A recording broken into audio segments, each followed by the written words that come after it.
Out there, YouTube. This is SEL0320 representing JVS, me, and Joe Johnson here. Wait, Joe, what are you doing? What are you doing there? Creeping out viewers.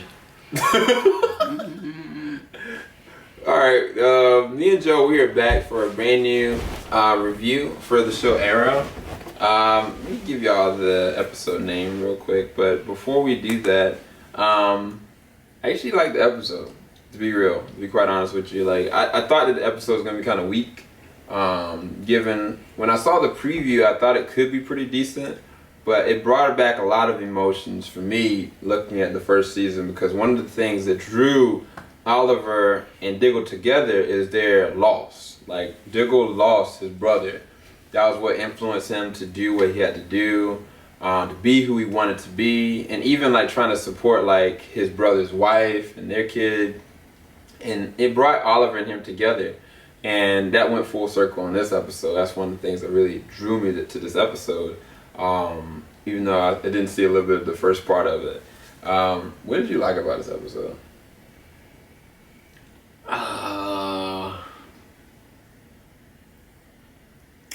Diggle. He did some good acting. He did some good acting. Some really good acting. Like, he would kind of flip. And I mean, this episode definitely had a good fight sequence. Oh, dude. Yeah. The choreographing for, like, Laurel's fight sequence, but I think Thea's was better. Like, Thea versus Diggle's brother, it was, like, on par with the Daredevil series.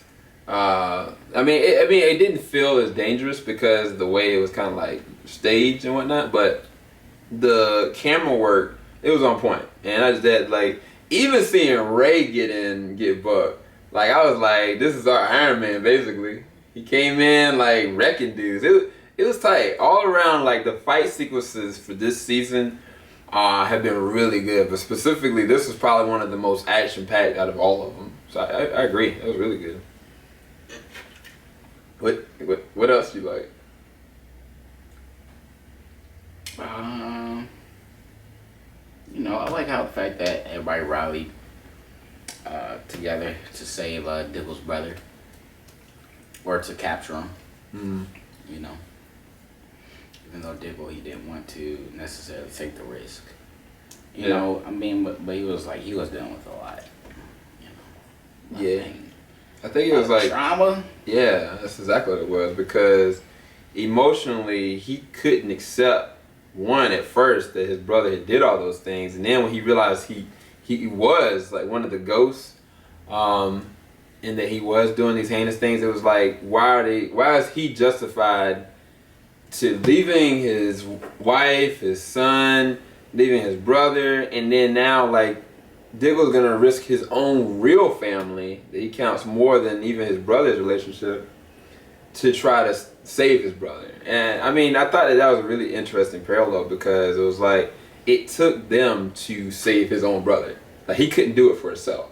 Emotionally and mentally, he was spent. Even though his heart was there, especially that last sequence with him and his brother. Like he was asking his brother, like, "Did you do this?" I was like, this dude's crying, bro. Like, I was like, he's a real man tears. He was like, did you really do this? And you can tell, the thing that's interesting about it is that I can tell that his brother is under subjection. Like, his mind is gone. He's been brainwashed. He's not himself. Diggle can't accept that, because he feels as though his brother should be stronger than that. I don't know. But I think that they're going to get his brother back, mentally and emotionally. It's gonna be interesting to see how they have to do that, but that was really good. The name of the episode is Brotherhood. That's interesting. That's a good title. Ray is dealing with the existential crisis. He doesn't feel like his life as Ray Palmer was as valuable as him really doing something else, or being a hero, or being what he needed to be for the people. Because it's like he said, he was like, well, after I died, like, I mean, yeah, I gave the city a new name, but look at what happened to the city. Look at what's going on with my company. Like, it is true. Everything he said was absolutely true. But it's going to be interesting to see where his company is going to go As well as even with the Oliver situation, like him trying to be mayor. Like he met Damien Darhk for the first time, or Damien Darhk met Oliver Queen for the first time. Some interesting dialogue going back and forth with them, but I know that Damien is not gonna just let that go. Yet at the same exact time, like I don't get how did when Damien touched Thea, that everything that he was trying to do reverted back to him. I don't know. I think What happened? That's weird.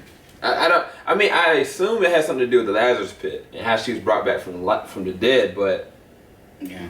I don't know. But it fed her bloodlust. So I don't know if that's a good thing. He might try to use her as a tool more so than see her as a shield. So I guess we'll see where that's gonna go. Where was Sarah in this episode? You remember Sarah left last episode. She left because she couldn't do it anymore. Like her bloodlust was too bad and she just couldn't do it anymore. So I think all this is being set up for the Legends of Tomorrow. Even like we saw the preview, like Cisco's new girlfriend is Hot Girl or Heart Woman. Hot Girl? Is it Hot Girl or is it Hot Woman? I think it's Hot Girl. And then the guy that I guess is playing Hawk Man was going through the dialogue in the trailer. I thought it was awesome. I mean, anytime that Flash and Green Arrow come back together, it's always fun. Yeah. It's always fun. I love those episodes. But all in all, I mean, I like the episode. Anything you could think of as cons? Anything you didn't like about the episode? Nope. I didn't see anything that I didn't like either. I mean, the thing about the series is like, when you look at it and try to compare it to Daredevil just has so much more range because it's on Netflix. Like, it can go really dark. Because this is still on live national television, like, it can't go but so dark. But I think they do a good job for what they're given. And I think they go to some dark places too, especially when like Oliver got stabbed through the chest. I was like, I didn't see that coming. So, I don't know. It's going to be interesting to see how the show evolves. We'll see. What do you give it for a rating?